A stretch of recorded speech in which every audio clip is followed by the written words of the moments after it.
Hello, I'm Dan Marr, and I'm from Hamlin Carrigan. We're talking today about leases. If you're in a situation where you're moving locations or you're starting your new business and you're going to be in an office park or perhaps in a shopping center, we're going to be talking about some of the core issues that you want to think about in your commercial lease.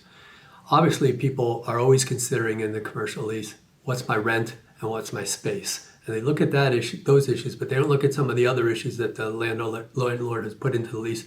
I represent both landlords and tenants, and this is pretty important for you to consider. First and foremost, I will state that unlike your bank loan, or if you're a franchisee, your franchisor agreements, agreements with franchises, commercial leases should be able to be negotiated. Depending on your leverage, you might not have the leverage to be able to negotiate well with your landlord, but you want to think about that. Sometimes I'm representing somebody that's got 30,000 square feet. I've got a lot of leverage on that property. If I'm representing somebody that's got 500 square feet, I have a lot less leverage. But it is not a guarantee that if the landlord says we never make any accommodations on our leases, they're not telling you something accurate. They of course make accommodations to their leases, and you want to consider that. If you're in a shopping center, you want to understand what your mix is. Are they promising to you, and if they are, you want it in the agreement, that you're not going to have another pizza shop in the place, or if you're a gym in the place, or whatever it may be. You want to figure that out and have an agreement in place. They may not agree to no other foods in there, but if you can negotiate that they're not going to have any other pizza shops in there, then try to negotiate that in.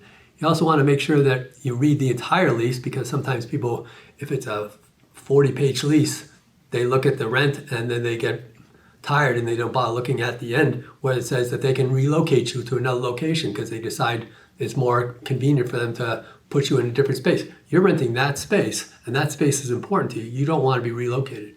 You also want to understand how you share in the expenses of the office or the shopping center. There's something called common area maintenance or real estate taxes, and they often in the lease will want you to share your portion of that with the other tenants. And that's fair, but you have to understand what that extra nut is to you as to your base rent. So you got this amount of rent that you see per month, and then also the extra monthly expenses that you're going to have. You're going to want to make sure you track those and you think that all well within your business model.